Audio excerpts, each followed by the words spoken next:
Borda update, yung IG story ni Barbie, yung nasa cafe siya. May coffee at book.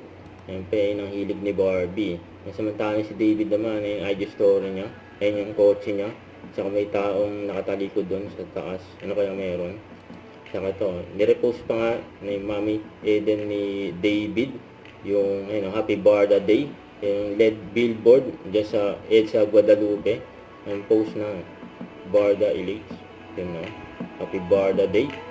Ayan kila Barbie at David. Ayan, pinakita yan sa EDSA Guadalupe. Yun o. Saka ito pa. Ayan, TikTok nila Barbie. Saka ni Kailin.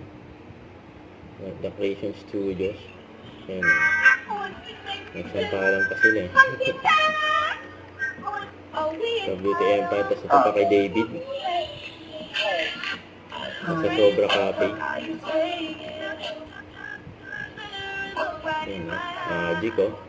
Featuring pa nga si Barbie sa post ng GMA Network. Ang sabi, Barbie Fortesa, bukas na nga ba ang puso sa bagong pag-ibig?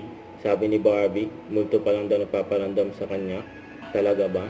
Abangan ang susunod na kabanata. Don't forget to subscribe and click the notification bell for more updates. This is Richard the Action Vlog. Stay tuned for more videos. See ya.